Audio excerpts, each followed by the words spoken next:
doctor Roberto Aguiar Falconi, evento organizado por el grupo de investigación Science Lab. Hoy tenemos una segunda conferencia a cargo del candidato doctor Edwin Patricio Duque, eh, quien hace ya aproximadamente 2 años nos dio una charla muy interesante también referente a la temática. Agradecemos por su tiempo y la predisposición de compartir sus conocimientos.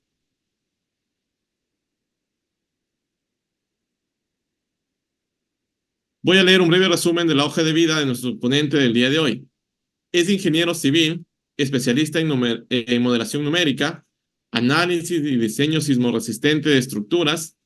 Tiene título universitario de ingeniero civil otorgado por la Universidad Técnica Particular de Loja, en Ecuador. Título de máster en Ciencias de la Ingeniería, mención Estructuras de Geotecnia, otorgado por la Universidad Nacional de Córdoba, Argentina. Investigaciones realizadas acerca de el método de diseño basado en desplazamientos, DDBD, para edificaciones y puentes, simulación de elementos estructurales y geotécnicos en OpenSys, sistemas de protección sísmica, amortiguadores de masa sintonizada.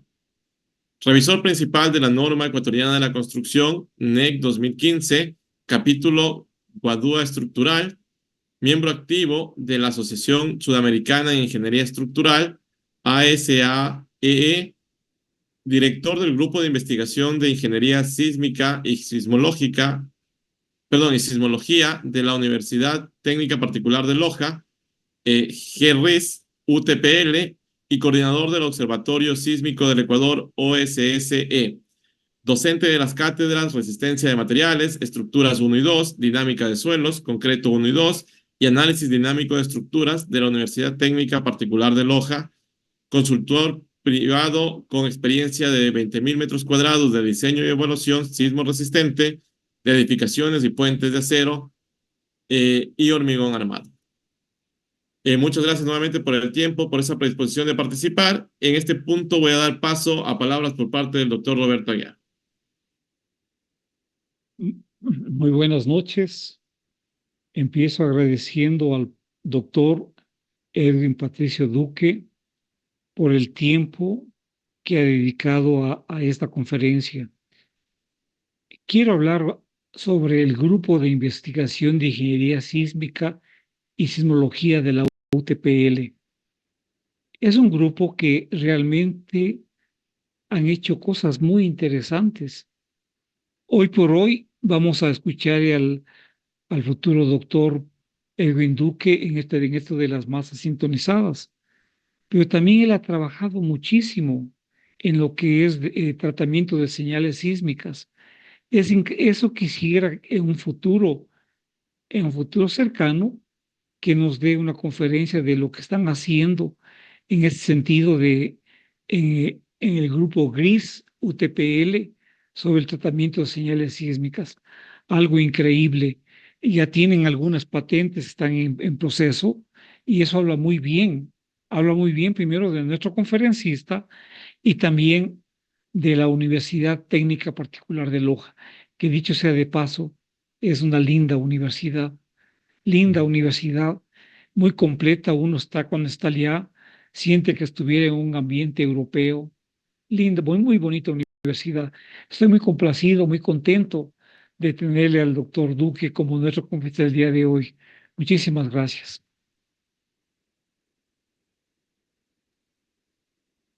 Gracias, doctor Aguiar, por ese preámbulo. En realidad es así como lo acaba de mencionar el doctor Roberto Aguiar. Estamos muy contentos de esta conferencia. En realidad tenemos hoy una asistencia de alrededor de 70 personas. Muchas gracias también por esa asistencia y la invitación siempre abierta a las conferencias de los lunes, 19 horas, en este mismo enlace.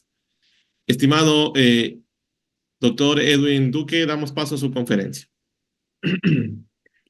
Bien, bueno, muchas gracias por la invitación primero. Muchas gracias por el preámbulo generado por el doctor Aguiar, por las palabras, por el reconocimiento, digamos, al trabajo que estamos realizando al interno de la UTPL, que como él lo decía, es un trabajo de mucho esfuerzo, mucho sacrificio, pero bueno, es lo que nos apasiona, es lo que nos gusta, así que lo hacemos con mucho gusto.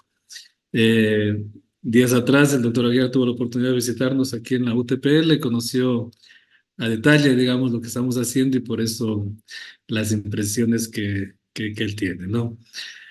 Por otro lado, también, antes de iniciar el evento, hablábamos sobre la cantidad, el volumen y el tiempo que han dedicado para generar este evento. A mí me parece que es digno de felicitar. Les decía, el impacto que se genera al dar toda esta gran cantidad de presentaciones de forma gratuita es muy alto, ¿no? Si bien es difícil, como lo decía, de cuantificar o tener un indicador en el que nos permita visualizar qué impacto tuvo en los estudiantes o en la gente interesada en el tema, sin embargo, uno cuando está en la docencia sabe que el impacto es bastante eh, grande, así que me parece esto que es un gran aporte a la sociedad en general, ya que esto lleva a que hayan profesionales y estudiantes más capacitados y con eso el país tener un mejor estilo de vida al final, ¿no? Porque si tenemos estudiantes preparados, profesionales preparados, lo que va a llevar es que como país seamos un país eh, mucho mejor, digamos, de lo que tenemos ahora. Así que en ese sentido, yo sí quería empezar esta presentación dando mis palabras de felicitación y de admiración, por qué no decirlo, por todo el sacrificio y esfuerzo que están realizando. Seguramente va a ser muy bien recompensado en algún momento digamos, de su etapa profesional. Bien, bueno, con este pequeño preámbulo, lo que hoy teníamos preparado para presentar es un trabajo que hemos hecho sobre amortiguadores de masa sintonizada. Sobre este tema venimos trabajando ya en realidad algunos años. Eh, lo hemos trabajado en diferentes instancias, lo hemos trabajado desde un ámbito teórico, generalmente porque ese es el ámbito que cuando hacemos investigación es, digamos, por donde se inicia y muchas de las veces lamentablemente se queda en ese tema teórico, pero luego nos atrevemos a dar un paso más y trabajar sobre un modelo físico, ¿no? Es decir, que una vez que teóricamente hemos encontrado algunos hallazgos, algunos valores óptimos, lo que luego hicimos fue esos hallazgos teóricos, plasmarlos en un modelo físico, ¿no? Que en realidad ese es el fin de un modelo físico. Eh, la presentación está planificada para darla en cinco ítems diferentes. Al principio haremos una introducción sobre lo que es los amortiguadores de masa sintonizado. En segunda instancia hablaremos de los principios básicos de funcionamiento y componentes que conforman un amortiguador de masa. A continuación hablaremos sobre los diseños y las optimizaciones de los amortiguadores de masa sintonizada, a qué se refiere cada uno de estos. Posteriormente hablaremos de aplicaciones en la ingeniería, qué es lo que hay actualmente de amortiguadores de masa sintonizada en ingeniería, que aquí vale la pena hablar un poquito. Generalmente se tiene idealizado, digamos, o se piensa mucho en los amortiguadores de masa aplicados en edificaciones, pero bueno, veremos que además de edificaciones también pueden ser aplicados en otros sistemas estructurales como puentes o incluso en elementos estructurales, ¿no? Como pueden ser en vigas, en graderíos, ¿sí? En diferentes sistemas estructurales son aplicados y funcionan de forma muy eficiente. Quizás en algunos elementos estructurales mucho más eficientes quizá que en edificios mismos, ¿no? Y al final, pues bueno, lo que mostraremos es el trabajo realizado aquí al interno de la Universidad Técnica Particular de Loja, que es el modelo físico de los amortiguadores de masa sintonizada. Es importante recalcar que este trabajo realizado corresponde a un proyecto interno de la UTPL, un proyecto de investigación, ¿sí? Y que es plasmado bajo mi coordinación, pero al final es un producto del laboratorio que hemos implementado, que lo denominamos como Laboratorio de Tecnología, Innovación e Ingeniería Sísmica. Es un laboratorio bastante interesante ya que nos ocupamos, si bien nos ocupamos de la parte teórica y de investigación como objetivo principal, también hemos dado un tinte de tecnología e innovación, ya que dentro del grupo de investigación que coordino, tenemos gente de varias ramas de la ingeniería que nos permiten dar un paso, digamos, adicional al tradicional en el sentido de dar aplicaciones tecnológicas, dar soluciones tecnológicas, que es algo de lo que hablaba el doctor Aguiar al inicio y que nos ha permitido generar algunas patentes o potenciales patentes que las tenemos ya implementadas dentro del laboratorio. Bien, entonces, si tenemos que hablar sobre los amortiguadores de masa, vamos a dar una pequeña introducción. Lo que tendríamos que decir, o sea, una definición formal, es que los amortiguadores de masa sintonizada son dispositivos que se utilizan para reducir vibraciones en estructuras en estructuras y que son compuestos por masa, resorte y amortiguador, ¿sí?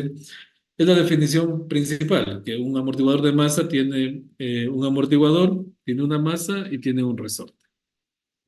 ¿Cuál es el propósito de los amortiguadores de masa? El propósito es este, reducir, minimizar las oscilaciones no deseadas, ¿no es cierto? Eh, en diferentes sistemas estructurales, como ya les había mencionado previamente, ¿no? Acá en el lado izquierdo, lo que trato de mostrarles es, a ver si me dan, perdón, un minutito antes de continuar. Ahí, en el lado izquierdo trato de mostrarles como, digamos, las configuraciones generales de amortiguadores de masa, en los cuales se pone una masa en la parte superior de un edificio generalmente, no necesariamente en la parte superior, pero de forma idealizada uno lo coloca en la parte superior. Y esos amortiguadores de masa generan, digamos, por fuerza inercial, generan fuerzas en dirección contraria que luego son, que la energía es absorbida por los amortiguadores que los contienen, ¿no? Eso ya vamos a hablar un poquito más adelante de su definición.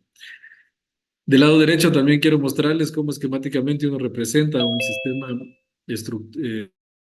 no solo estructura y amortiguador. En la primera fase es un sistema de un grado de libertad que representa la estructura y en la segunda parte el segundo sistema de un grado de libertad que representaría el amortiguador de masa.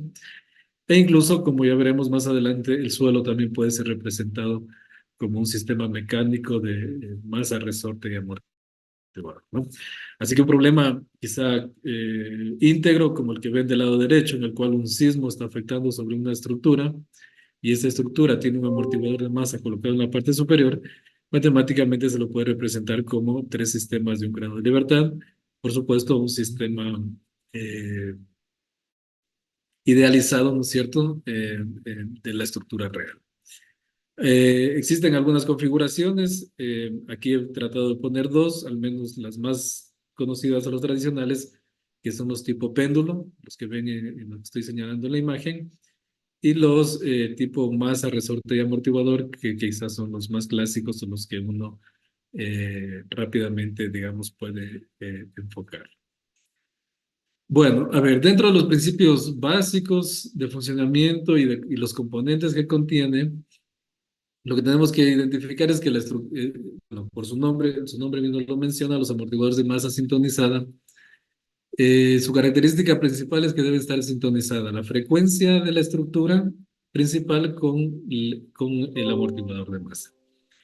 ¿Con qué fin? Con el fin de que se deformen con la misma frecuencia, generen el amortiguador de masa se deforme, ¿sí? Y esta deformación hace que el amortiguador disipe o que la deformación o la energía generada por el sismo en la edificación sea disipada por el amortiguador que contiene justamente el amortiguador de masa, ¿sí?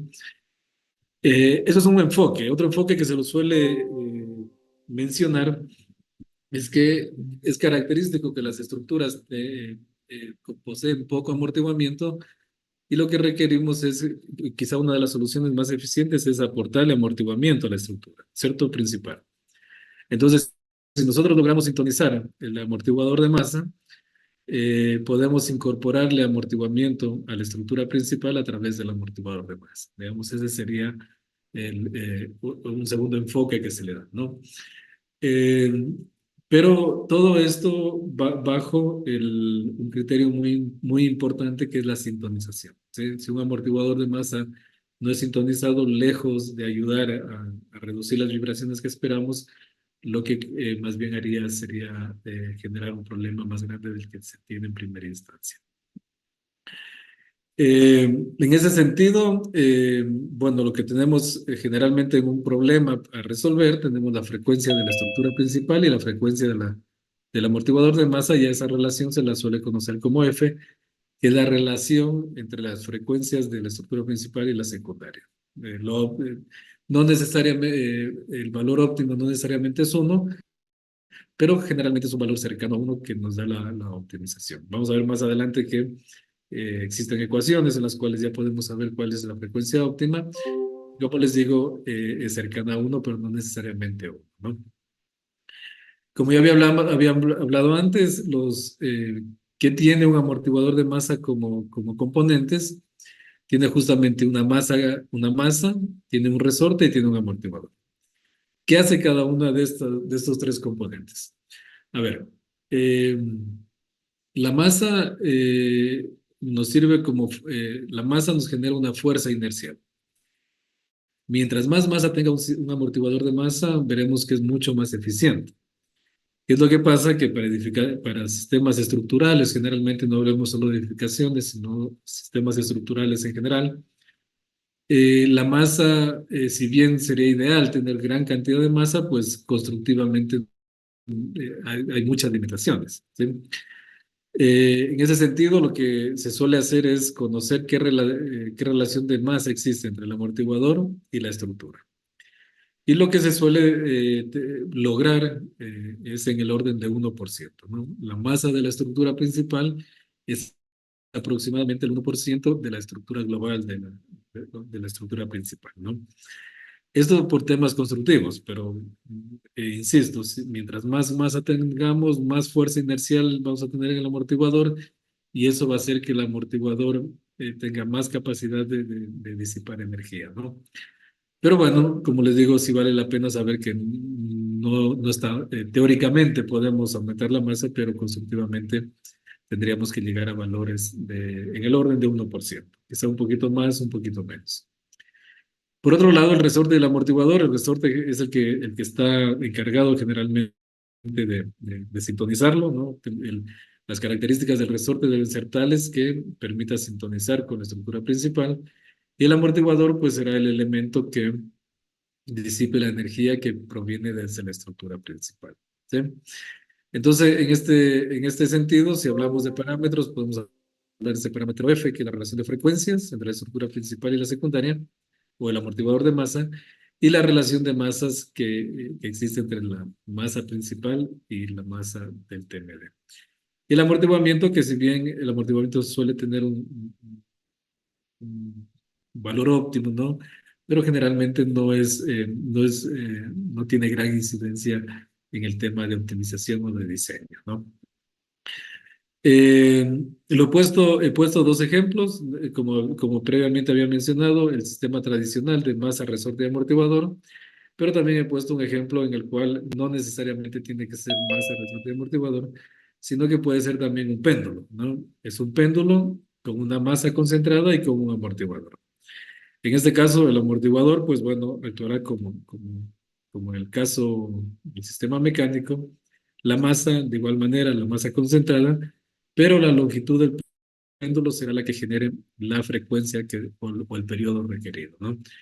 Así que es otra opción. En este caso no tenemos un resorte, pero con la longitud del péndulo podemos controlar la frecuencia o el periodo del péndulo para sintonizarlo con la estructura principal, ¿sí? Eso simplemente para mostrar que no necesariamente debe ser un sistema mecánico, sino que puede ser también tipo péndulo.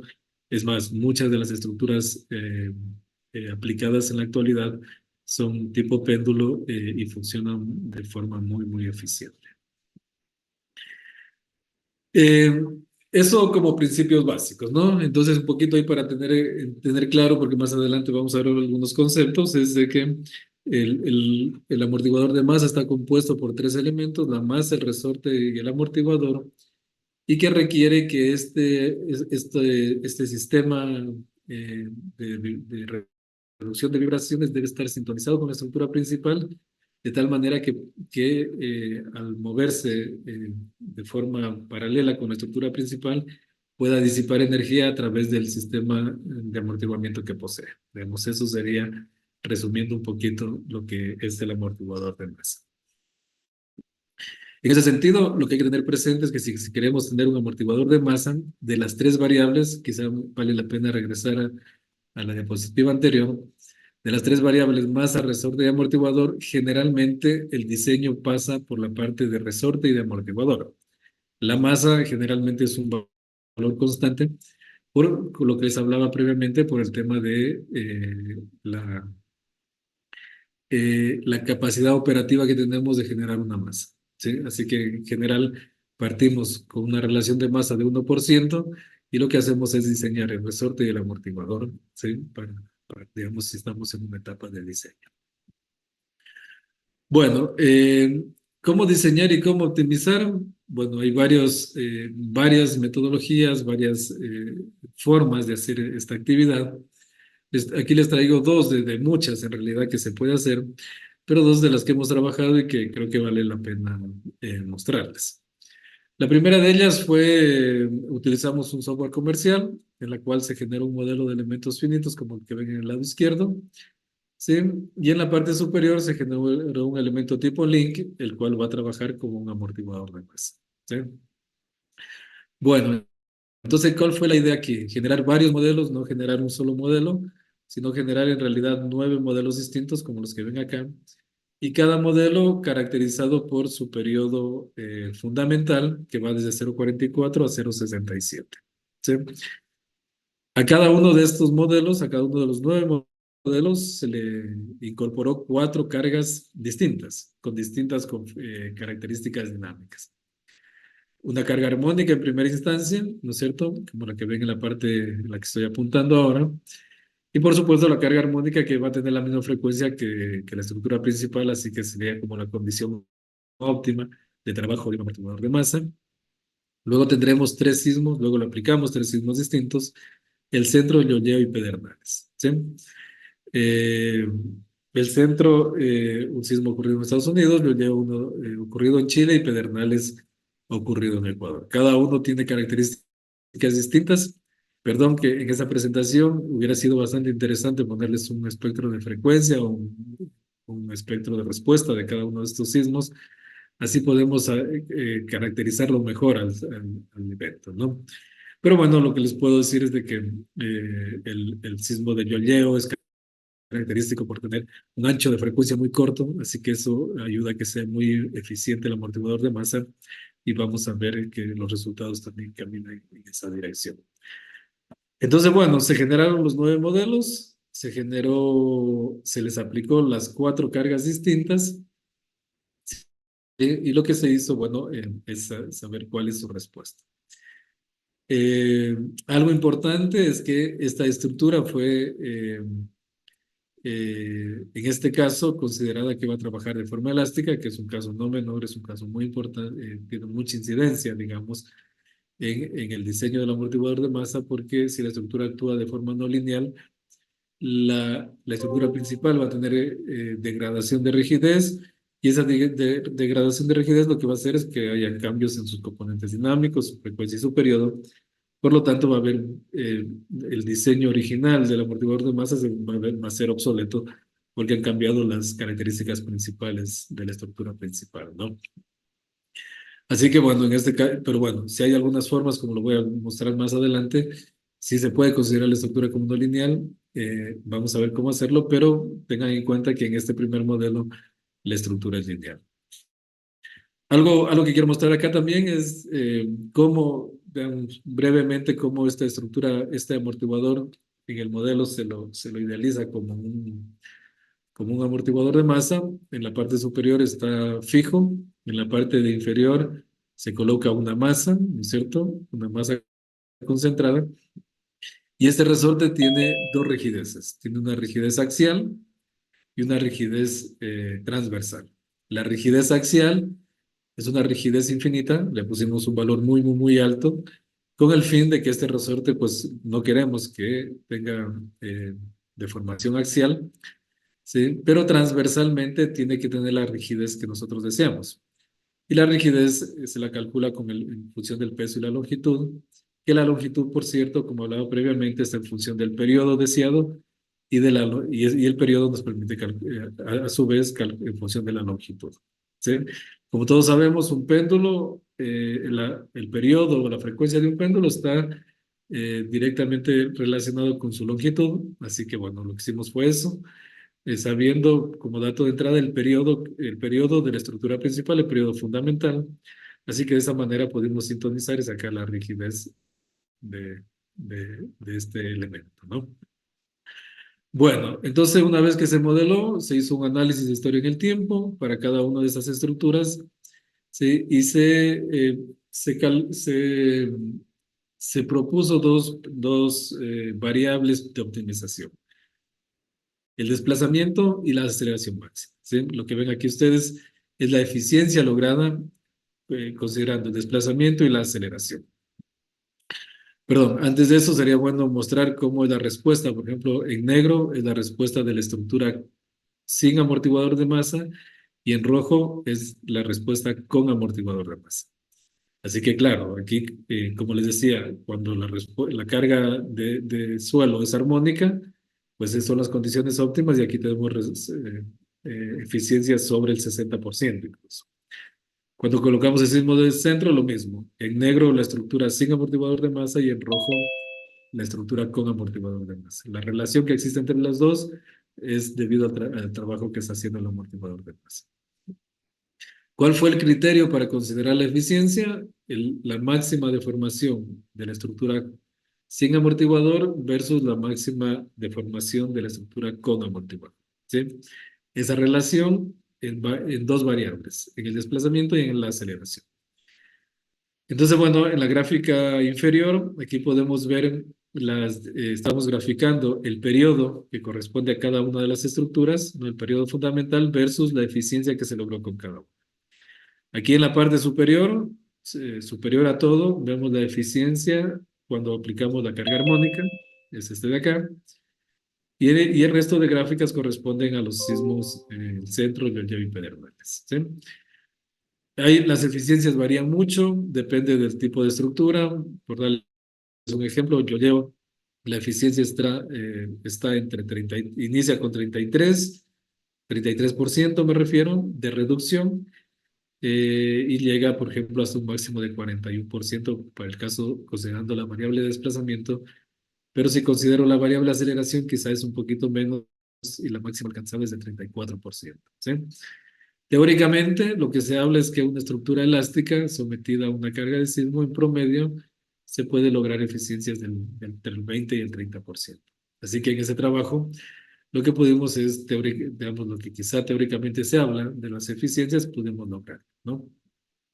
Trazamos un promedio, aquí esta línea punteada que yo estoy haciendo con el cursor, ¿sí? Aquí vemos que un promedio entre todas estamos en el orden del 20%, ¿no? Que es lo que se puede lograr de reducción con los amortiguadores de masa con la implementación de un amortiguador de masa.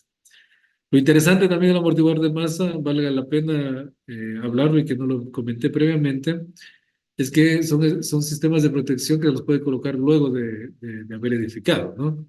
Si se puede evidenciar que la estructura tiene vibraciones en exceso, vibraciones ya sea por sismo, por viento, por ocupación, los amortiguadores de masa son bastante eficientes para colocarlos sin generar gran impacto en las estructuras, ¿no? En la estructura ya construida. Bien, en el caso anterior, les decía, era muy importante que la estructura principal no se comporte como elástica, se comporte linealmente. Pero bueno, ¿qué pasa si la estructura es afectada por un sismo de magnitud considerable y incursiona en el rango plástico? También se puede hacer un proceso de optimización. Bueno, en este caso, ¿cómo se planteó el problema? Se planteó el problema, miren, desde la parte del suelo, al suelo representado matemáticamente por un sistema mecánico de masa, resorte y amortiguador. Eh, la estructura principal como una estructura no lineal, si se fijan aquí este valor de z corresponde a la no linealidad, en este caso bajo el modelo de Bowen que utilizamos en ese momento, y la rigidez que está afectada por un factor alfa que depende del grado de no linealidad que tenga la estructura. Y por otro lado, el amortiguador de masa, que es un péndulo de masa concentrada con amortiguamiento, ¿no? En este caso no tiene rigidez como hablaba, sino que la longitud del péndulo nos permitirá sintonizar el sistema. Eh, ¿Qué más? Esta sería la configuración. Algo importante es cuando utilizamos el suelo como un sistema de un grado de libertad, lo que hacemos es generar un ruido blanco que se lo filtra, ¿no es cierto?, a través del suelo y luego obtenemos la señal ya filtrada que correspondería a la señal sísmica. Esto es muy común, se utiliza, digamos, para generar señales sintéticas y para generar modelos estadísticos al final, porque lo que se hizo aquí fue un modelo estadístico en el cual generamos muchas entradas, muchas entradas nos representan muchas salidas, que no es otra cosa que Monte Carlo, y ese estadístico, ¿no? Podemos trabajarlo y resolverlo adecuadamente, ¿no? Según nuestro interés.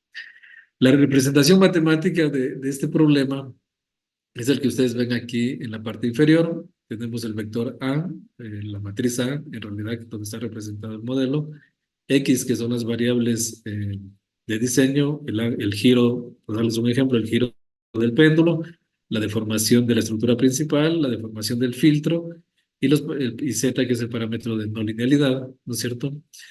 Algo importante que se debe mencionar aquí es de que este sistema es no lineal, en realidad, ¿no?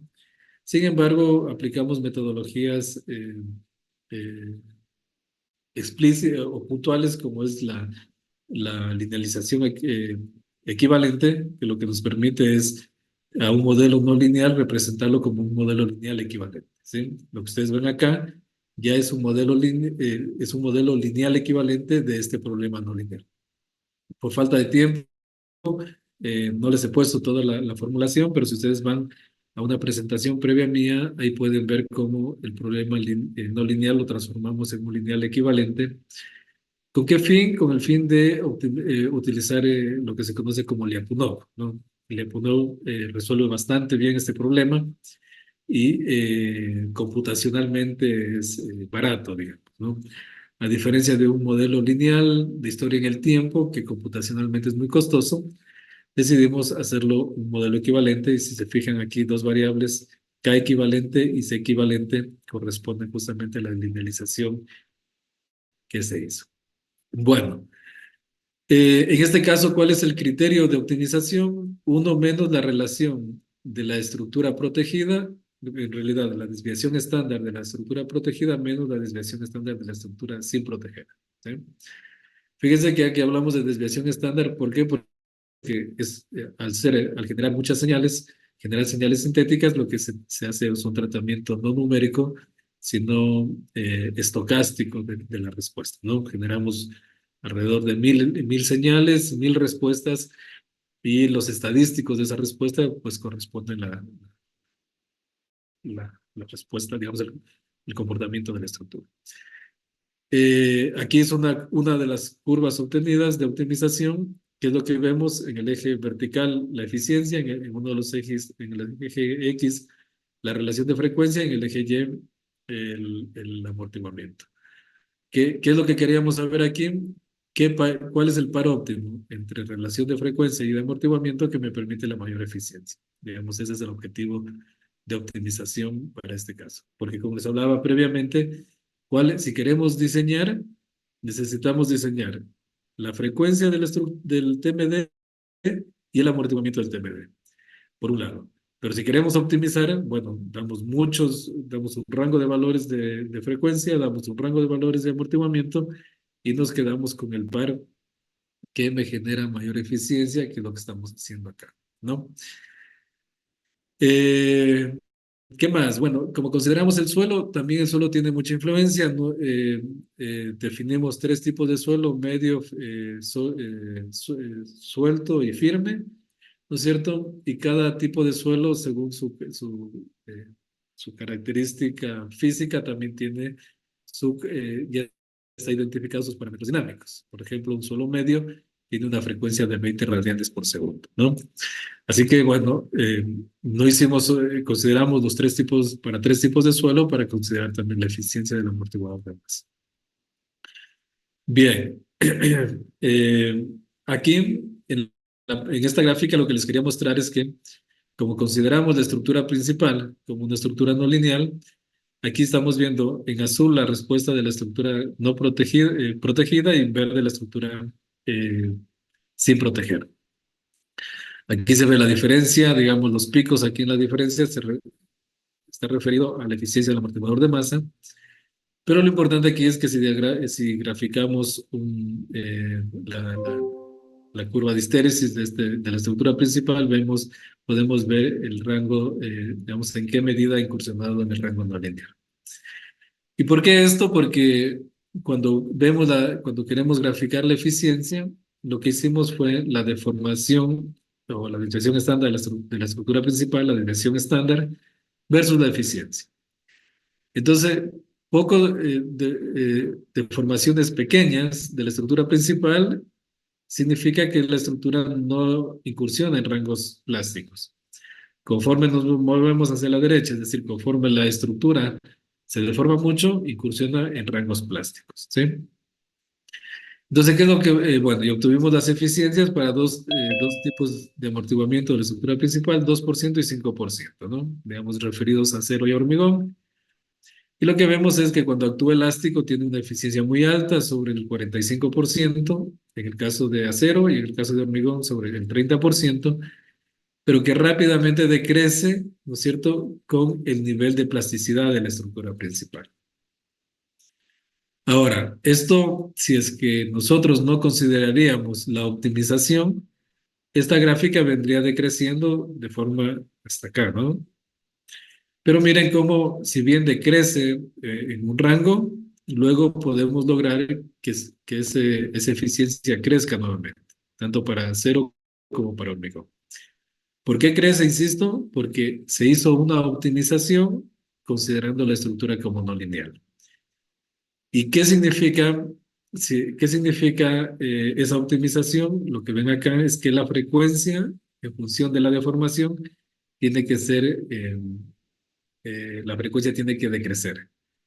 En otras palabras, cuando hay plasticidad en la estructura principal, hay una degradación de rigidez.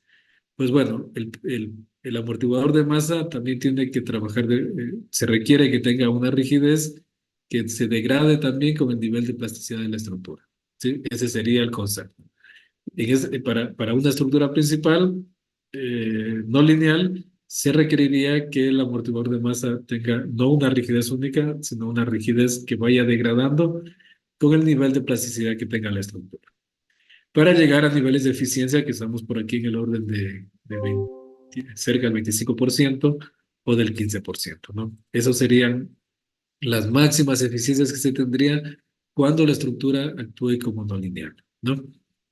Muy importante es ese concepto. O sea, ya el resorte no tiene que tener una rigidez única, sino que el resorte debe ir degradando su rigidez conforme plastifica la estructura principal. Y es otra de las experiencias que obtuvimos. Bueno, las experiencias previas fueron publicadas en artículos científicos, revisados por pares, bueno, y consideraron que era importante el aporte que se ha hecho en la temática, ¿no? Bien, eso entonces como una introducción de qué es lo que se hace con diseño y aplicación, con diseño y optimización. Pero también otro tema que resultaba interesante mostrar era sobre las aplicaciones de ingeniería. Entonces, como les había hablado previamente, las aplicaciones no solamente tienen que ver con edificios, sino también tienen que ver con otro tipo de elementos estructurales. Aquí, por ejemplo, les estoy mostrando en dos edificaciones, en la primera en Taiwán, ¿no es cierto? Este tipo péndulo con los amortiguadores colocados en la parte superior y el péndulo está colgado eh, para, eh, para sintonizarlo. Justamente esta longitud del péndulo generará la frecuencia que uno requiera. Esquemáticamente está del lado derecho. Bueno, aquí algo interesante era que ponían unos resortes en la parte inferior que les permitía generar otras funcionalidades más eficientes que las tradicionales. No, no es común que se coloquen estos resortes en la parte inferior del péndulo, ¿no? Del lado derecho, lo que se tiene es una torre para esquí, ¿no es cierto? Una torre de 115 metros y se colocó, en este caso, un amortiguador en dos direcciones, ¿sí? La primera masa, la que ven acá, en una dirección y la masa superior, la que está en azul, en la segunda dirección, ¿no? Dirección horizontal y dirección transversal, ¿sí? Por darles un ejemplo, esta torre de 115 metros,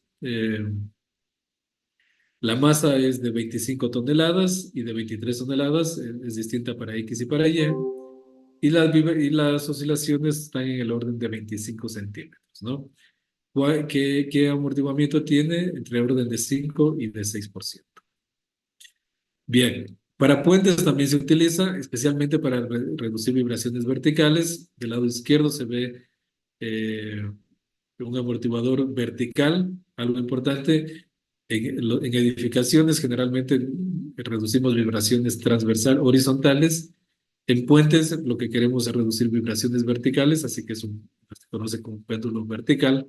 ¿No es cierto que, visto como un sistema de un grado de libertad es esto? Masa, resorte y amortiguador, pero actuando de forma vertical, y se los coloca sobre las vigas del puente para reducir vibraciones eh, digamos, por uso, según el problema que quieran colocar. Otro tipo, en Corea del Sur también, en este puente sobre las vigas también, pero fíjense que la configuración del puente del TMD es distinto, ¿no es cierto?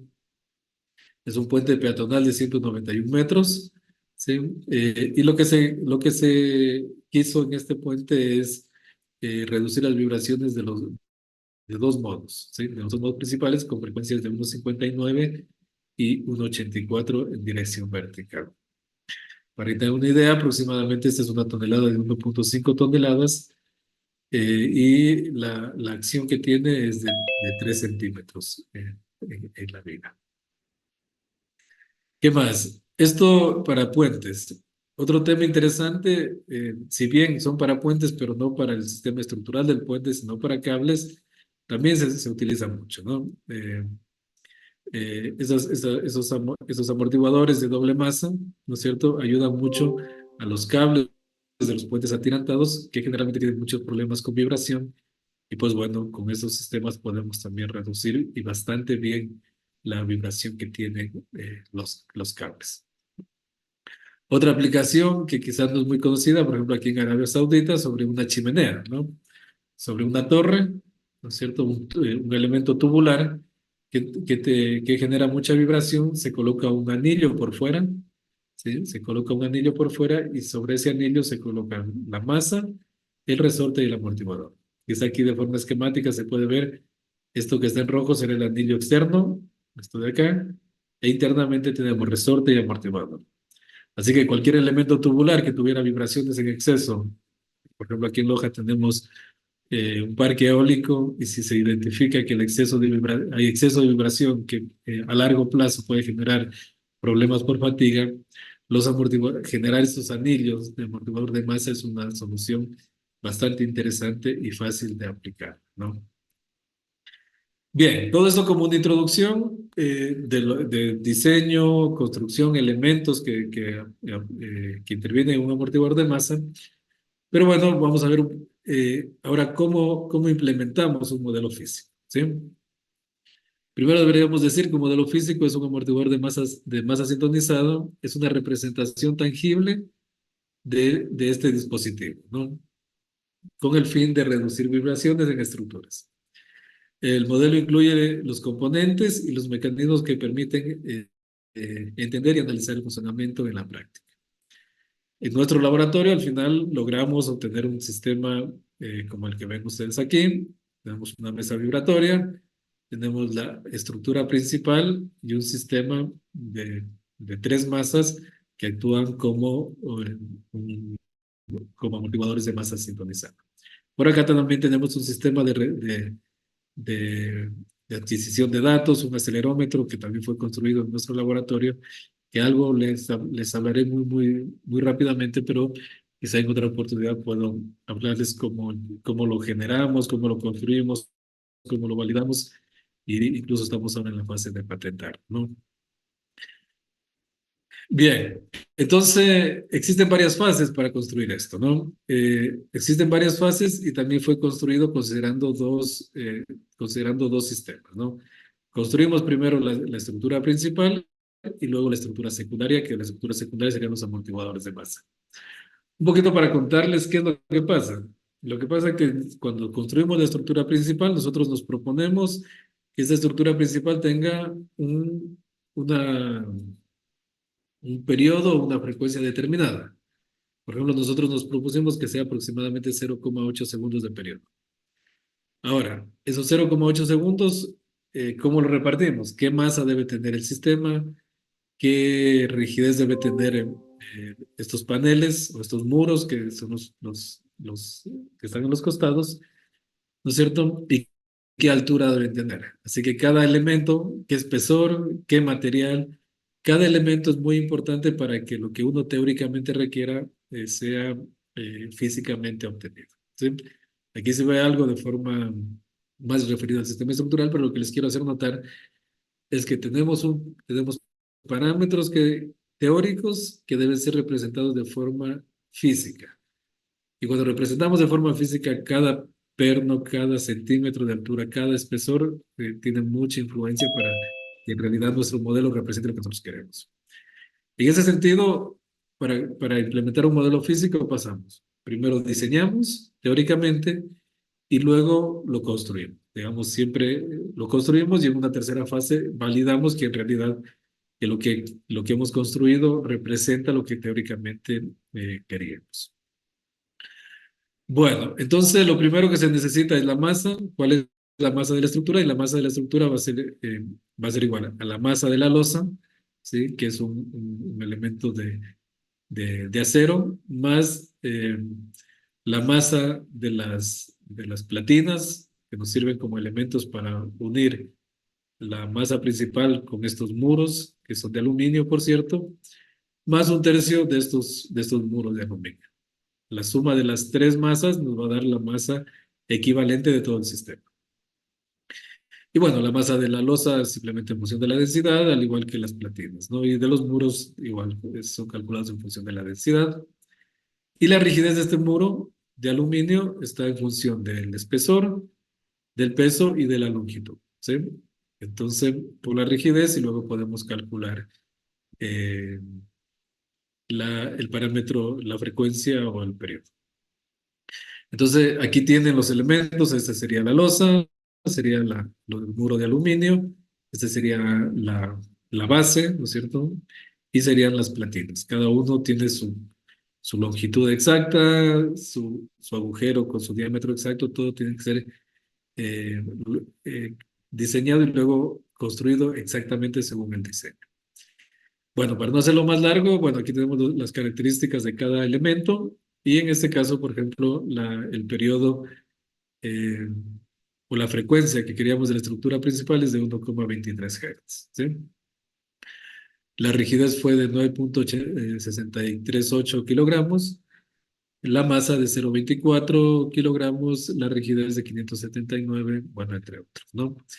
Entonces, esa fue la fase de diseño y dijimos, bueno, diseñemos un elemento que tenga estas características y esta va a ser la estructura principal. Entonces, una vez que diseñamos, pasamos a la segunda fase y dijimos, bueno, vamos a construir. Algo importante es que esta es como la parte final. Lo que se hace en realidad es un prediseño y decimos, bueno, constructivamente lo más eficiente es hacerlo de esta manera. Hacer agujeros a tal distancia, colocar remaches, trabajamos con pernos, uno hace una idealización. En primera instancia va al laboratorio, al taller, ve si es eficiente o no lo que, lo que se diseñó, y si no, se hacen cambios y bueno, al final llegamos nosotros a esta propuesta. Aquí pueden ver el proceso constructivo, ¿no es cierto? Cómo con taladros se está haciendo los agujeros. Esto sería la losa y las placas que conectan, que nos permite conectar con los muros. Ese sería el muro del costado, que es de aluminio, como les comentaba, y esto es la placa de base que se perna a esta parte inferior. Algo importante es que nosotros lo que queríamos, a ver, aquí representamos un sistema de gran libertad, para el momento queremos de 2 o de 3. Esto es modular. Si se fijan, aquí hay una ranura, ¿no es cierto? Y estos elementos nos permiten generar varios sistemas de un grado, no sistemas de un grado de libertad, sino de múltiples grados de libertad, ¿sí? Así que esto es, digamos, fue también pensado en esa dirección, que en algún momento hagamos de 2, de 3, de 4 grados de libertad. Como es modular, no sería ningún problema. No tengo en esta presentación, pero hicimos una validación, que lo que hicimos teóricamente dimos un desplazamiento inicial, velocidad cero, con la ecuación de vibración libre, calculamos la respuesta en el tiempo teórica, y esa respuesta en el tiempo teórica contrastamos con la respuesta física de este sistema y dio exactamente igual. Por ahora se me confundió entre algunos archivos y no les pude poner aquí, pero les puedo asegurar de que este sistema de un grado de libertad se comporta exactamente a lo que teóricamente uno espera. Bien, entonces, eso sería, digamos, el proceso de la primera fase, ¿no? Luego sobre este montamos el amortiguador de masa, como les había mostrado previamente. ¿Qué es esto de aquí? ¿Cierto? Aquí montamos el amortiguador de masa. Ahora, ¿qué pasa? Este amortiguador de masa, como ustedes ya saben, está, ¿qué tiene? Tiene una masa, tiene una riel, un amortiguador y tiene un resorte. Bueno, la primera duda fue cómo lo hacemos, o sea, qué tipo de riel hacemos, qué efecto va a tener la frecuencia, la fricción. Así que bueno, compramos unas masas con unas rieles que nos sugerían que tenía poquísima eh, fricción y bueno, tratamos de utilizarlo. Pero en la realidad, en la práctica, como voy a ver más adelante, las rieles tenían mucha fricción y tuvimos que hacer un diseño propio de la riel y hacer una impresión 3D que nos generaba menos fricción. Bueno, eso como un comentario entre paréntesis, pero lo que les quiero decir es que tiene que haber un resorte. Y bueno, ¿y cómo diseñamos el resorte para el periodo que queremos? Entonces eso también hay que hacerlo en laboratorio. Entonces, bueno, lo que se parte nuevamente, todo lo que ven acá en la parte de diseño. En la parte de diseño uno dice, bueno, ¿cuál es la rigidez que uno requiere para el resorte? El módulo de corte del alambre, el diámetro del alambre, el diámetro del resorte, y al final uno lo que quiere es esto, ¿no? ¿Cuántas vueltas, por ejemplo, para 100 milímetros de resorte de longitud, cuántas vueltas tiene que tener el resorte? En ese caso, por ejemplo, tiene que tener 36 vueltas para obtener una rigidez como la que uno quiere de 18.007. Eso lo hicimos en diseño. Aquí, si se fijan, aquí con la ayuda de un perno, lo que se está haciendo es darle las 36 vueltas que uno quiere con este elemento. No es un alambre, es un alambre cualquiera, es un alambre especial. Ahora, ¿qué pasa? Si este alambre como tal, uno le da las 26 vueltas de la longitud de 100 milímetros, pero no es suficiente porque no se mantiene el resorte trabajando de forma adecuada. Entonces tiene que hacerle un proceso adicional, que es calentarlo. Aquí si se fijan, aquí está el resorte. Lo calentamos al rojo vivo y luego lo sometemos en agua. Y cuando lo sometemos en agua, ahí sí ya queda un resorte con las características que uno tiene, que uno requiere. ¿Sí? Entonces, bueno, interesante porque hay que construir incluso el resorte que uno requiere con la frecuencia y la rigidez que uno quiera. Bueno, con un proceso, con ayuda de algunas personas aquí de la universidad, de otras áreas, pues pudimos llegar al resorte. Ahora, claro, ya está teóricamente, ya está construido. Ahora veamos si es que en realidad tiene la rigidez que uno requiere. Entonces, para eso utilizamos una máquina Jimatsu que tenemos para materiales, una para materiales pequeños. Aquí tienen de forma general la celda de carga, se le genera carga-tensión y uno puede hacer esto, medir desplazamiento versus fuerza aplicada, ¿no es cierto? De esa manera, bueno, de esa manera podemos ver la pendiente de esta gráfica, es la rigidez que tiene el resorte. Y efectivamente los 18.007 newtons sobre metro que decíamos, lo obtuvimos de forma experimental, ¿sí? Aquí un zoom, digamos, del ensayo, la celda de carga y el resorte aquí aplicado. Aquí está la gráfica, es lo que nos da la máquina, nos da la gráfica. Y bueno, pues dijimos, bueno, si ya vamos a armar algo, asegurémonos que tenga las rigidez que deseamos. Si bien era un trabajo adicional, la máquina Jimatsu muchas veces es complicada obtenerla. Por suerte, en nuestra universidad contamos, así que pasamos ese obstáculo, digamos, del resorte de diseñarlo, construirlo y validarlo. Esas serían las tres fases. A continuación, el amortiguador de masa tiene el amortiguador. Bueno, entonces lo primero que hacemos es, o la primera pregunta que surge es, eh, perdón, antes de eso, perdón, lo que ya les hablaba previamente, ¿cómo vamos a hacer la masa? ¿Cómo, cómo hacemos la masa para que trabaje en ese amortiguador? Bueno, entonces investigando, bueno, vimos este tipo de rieles, ¿no es cierto? Con esta masa y que tiene un sistema propio que genera poca fricción a través de estos elementos circulares, ¿no? Esto teóricamente nos ofrecían una fricción baja, pero como les digo, no pudimos obtener la fricción que queríamos, así que se diseñó en 3D y se mandó a imprimir la riel propia para esta masa, ¿no? Y luego lo que se hizo es decir, bueno, si ya con esta riel ya tenemos implementado, vamos nuevamente a la máquina Jimatsu y hagamos un ensayo en el cual podamos medir cuál es la fricción que estamos obteniendo con este sistema masa resorte. Perdón. Entonces, bueno, aquí está esquemáticamente, se hizo unas adaptaciones para la máquina, porque la máquina solo trabaja a tracción. Se hizo unas adaptaciones especiales y lo que se hizo fue medir eh, cuál es la fuerza, ¿no es cierto? O sea, aquí está la ecuación de fricción, la fuerza versus la normal, ¿no? Es decir, con la máquina obtenemos la fuerza y la normal pues está en función del peso de la masa. Entonces, cuando realizamos este ensayo, obtuvimos la fuerza, ¿sí? Versus desplazamiento y con la ecuación de la fricción pudimos obtener el nivel de fricción que lograba ese sistema, que está en el orden de 0,03. ¿Sí? Entonces, bueno, es una fricción que hay que trabajarla, que hay que conocerla y que hay que tomarla en cuenta, digamos, al momento de hacer el cálculo teórico.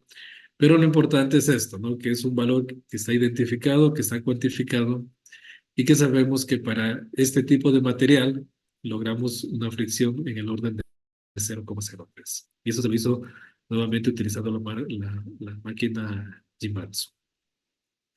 Ahora sí, lo que les había dicho previamente, ¿sí? Y ya terminando, es que el tercer elemento que teníamos que, a ver, perdón, sí, me parece que se me ha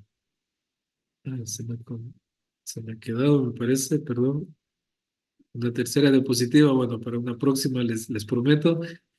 Pero bueno, les puedo hablar brevemente, es que el siguiente era el amortiguador, ¿no? El amortiguador también hay que caracterizarlo. Entonces lo que hicimos fue también utilizar la máquina Jimatsu, algo parecido a esto. Le pusimos las fuerzas de tracción.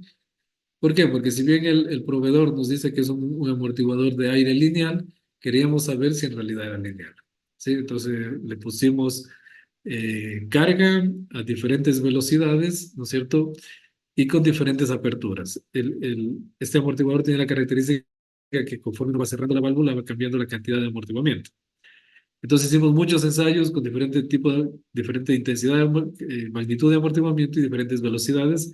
Y bueno, y verificamos que el amortiguador en realidad es lineal y también queríamos asegurarnos de que sea lineal antes de digamos, de continuar con el ensayo, ¿no? Bueno, una vez que caracterizamos los elementos, caracterizamos el amortiguador, caracterizamos el resorte, caracterizamos la cantidad de fricción que vamos a tener, ahora sí pasamos a la fase de construcción, que es la que ustedes ven acá, ¿no? Como tenemos la masa, con un taladro las rieles se colocan unas placas de apoyo para donde van a ir, en este caso va a ir el resorte y en este va a ir el amortiguador, ¿sí? Y luego se conecta pues los tres sistemas, ¿sí? Este sería, perdón, aquí se coloca el amortiguador y luego pues bueno, los tres sistemas quedan implantados. Estas son unas placas de aluminio, digamos, esto fue algo que nosotros consideramos que para este caso será eficiente. Para terminar, bueno, luego surgió otro problema. Ya tenemos el sistema armado, pero necesitamos algo para registrar las vibraciones. Entonces, si bien una solución rápida era comprar un equipo, un dispositivo que nos mida las vibraciones, como les hablaba en inicio, al ser nuestro laboratorio enfocado en tecnología e innovación, nos propusimos el reto de nosotros mismos construir el amortiguador. Así que al final nos quedó un prototipo de este tipo, como ustedes ven acá, prototipo de esta manera, ¿no? Aquí tiene todos los elementos del dispositivo. Este también fue validado incluso con equipos profesionales, ¿sí? Y pudimos ver que su eficiencia es bastante buena. Su costo está en el orden de $100, los equipos profesionales en el orden de $14,000. Así que creemos que fue muy interesante realizar este dispositivo, diseñarlo, construirlo. Bueno, aquí hay muchas etapas, ¿no? No solo construir el dispositivo, sino eh, generar un software para adquisición de datos, generar un software para visualización de datos, generar un software para procesamiento de las señales, porque vienen con ruido, hay que filtrarlas. Así que bueno, digamos, hay que aplicar varias áreas de la ingeniería, varias temáticas dentro de un solo dispositivo. Acá el proceso constructivo, ¿sí? Y lo que les quería mostrar es cómo al final el sistema funciona en la parte, adelante está el sistema protegido y en la parte de atrás el sistema sin proteger. Y ese está montado sobre una mesa vibratoria que estamos trabajando en el laboratorio, estamos construyéndola, ¿sí? Y podemos ver cómo el sistema protegido tiene menor vibración que el sistema sin proteger, ¿no? Esto de forma física y de forma numérica. Aquí está en azul la estructura sin proteger y en rojo la estructura protegida, en este caso en vibración libre, ¿no? Y bueno, digamos, esto es lo que hemos realizado hasta ahora. ¿Qué es lo que es la siguiente etapa? La siguiente etapa es eh, una vez que ya sabemos el comportamiento del sistema, conocemos la cantidad de fricción que tiene, la cantidad de amortiguamiento que tiene, lo que vamos a hacer es una caracterización en cuanto a la influencia que tiene la fricción en este tipo de modelos, en qué medida el amortiguador también, tener amortiguamiento por fricción seca más amortiguamiento por un dispositivo no lineal, también qué tan eficientes en estos sistemas. Así que, digamos, la construcción de eso nos lleva a tener un conocimiento profundo en varias ramas, ¿no? Algo importante, ¿no? Hay muchos dispositivos que funcionan únicamente con fricción seca, para entenderlo, ¿no? En este caso, este dispositivo tendría algo de fricción seca más algo de amortiguamiento lineal, amortiguamiento viscoso. ¿Cómo actúan los dos? ¿Cómo interactúan? ¿Qué tan eficiente es? ¿Qué tan perjudicial quizá puede llegar a ser la fricción? Son algunos de las preguntas que queremos respondernos en una segunda fase, que se nos facilitará una vez que ya tenemos el modelo físico y que, bueno, tenemos que hacernos preguntas y resolverlas a través del modelo físico que digamos, seguramente nos va a llevar a, a un conocimiento consolidado en esta temática. Es todo lo que tenía para hoy. Espero no haberme excedido en el tiempo. No sé cómo estoy. No sé, Brian, ¿cómo es la modalidad? ¿Cómo estoy con el tiempo? Si tienen preguntas a continuación o cómo lo manejan. Sí, perfecto. Muchas gracias. Primero, felicitarle por la presentación y también por todo el trabajo. En realidad es un trabajo arduo que el día de hoy hemos resumido en este tiempo. Felicitaciones a usted, a todos los colaboradores de ese grupo de investigación y por supuesto a la Universidad UTPL. En este momento tenemos nosotros preguntas por parte de los asistentes. La primera Ah, ok. pregunta, Ujú. sí, Sí. la primera pregunta es referente a cuál es el tiempo y el costo aproximado de generar este tipo de investigación en el país. A ver, el, el tiempo, ese es un proyecto de un año. ¿Sí? Nos ha llevado un año aproximadamente, y en ese año hemos podido lograr en realidad más objetivos de los que estaban planteados en el proyecto. Digamos, nosotros siempre trabajamos de esa manera, ¿no? Digamos, no nos regimos a objetivos puntuales, sino tratamos de, ya que estamos en un proyecto, lograr el mayor conocimiento posible, ya que estamos involucrados en el tema. En ese año hemos podido hacer el modelo físico, hemos podido caracterizarlo, hemos podido desarrollar los acelerómetros, eh, hemos podido lograr varios productos, más incluso trabajar algo de la mesa violatoria también. En cuanto a costos, aproximadamente yo hablaría que está en el orden de $3,000 a $4,000 la implementación únicamente, ¿no? O sea, en temas materiales.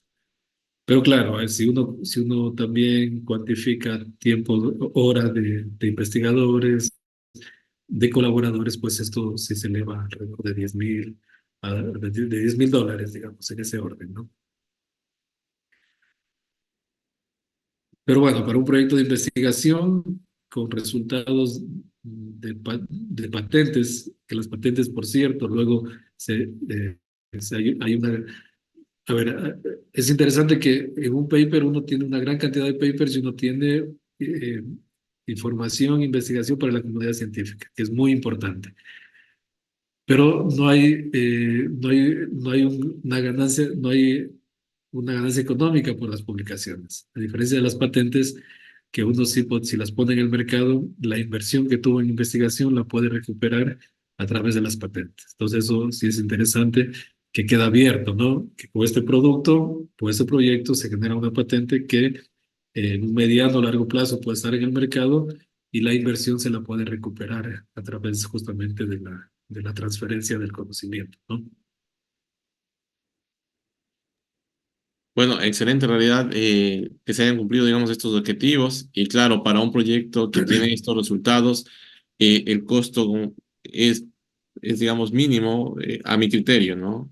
Creo que se Sí. puede invertir y se puede replicar en otros centros de investigación. Eh, Así ahora, mismo es. sí, perdón, comentario de su parte, Edwin.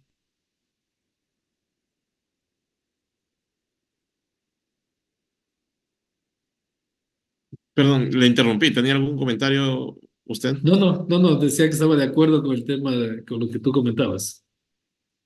Ah, sí, en realidad, claro, ahí hay un tema también de investigadores que siempre están vinculados a la universidad, de colaboradores, etcétera, que es un costo adicional, pero excelente en realidad todo este esfuerzo. Hay una segunda pregunta, nos dicen buenas noches con todos. Excelente ponencia del ingeniero Duque sobre masa sintonizada en estructuras. Comenta que el aprendizaje fue bastante y dice. Frente a la resonancia con AMS, ¿conviene incrementar amortiguamiento o la rigidez? ¿Y cómo son las respuestas de deformación dinámica? Sí, a ver, incrementar rigidez no, la rigidez es la necesaria. La rigidez es la necesaria para que esté sintonizado con la estructura.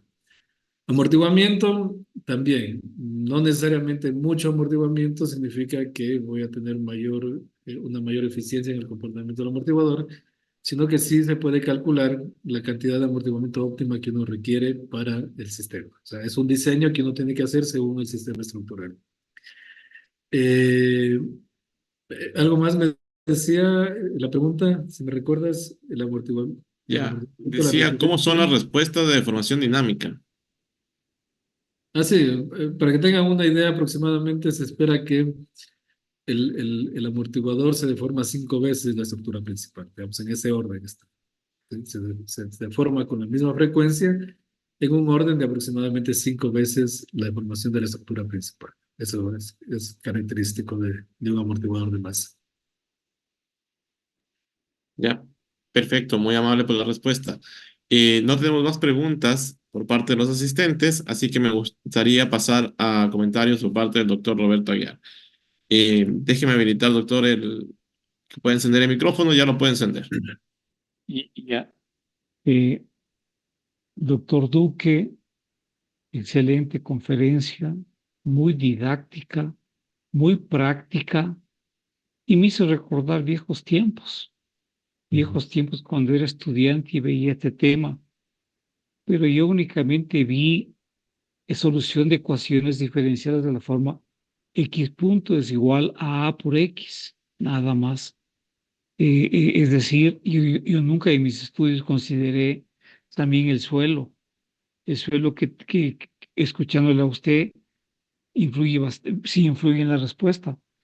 Lo que yo quiero primero es felicitarle, linda conferencia, lindo trabajo que está haciendo usted, y pedirle que ahí está la ecuación yo veía únicamente con x punto igual a por x, se acabó, nada más. Y, y eso lo resolvíamos con procedimiento de espacio de estado, pero ahora usted le puso ahora el más BW. ¿Qué es el Híjole, dije ruido? entre mí, Claro. eso hay que estudiarlo más a fondo. Entonces, por favor, si usted, bueno, le pido de favor que me envíe el PDF y de esta presentación.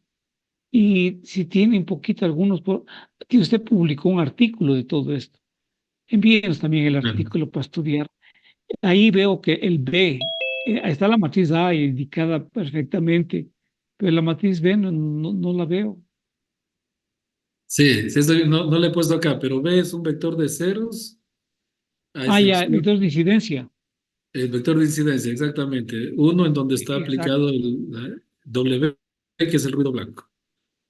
Ya, perfecto, eran los vectores de incidencia que me Claro. confundí y excelente conferencia para seguir aprendiendo y ojalá eh, logremos que en el país eh, tener este tipo de estructuras.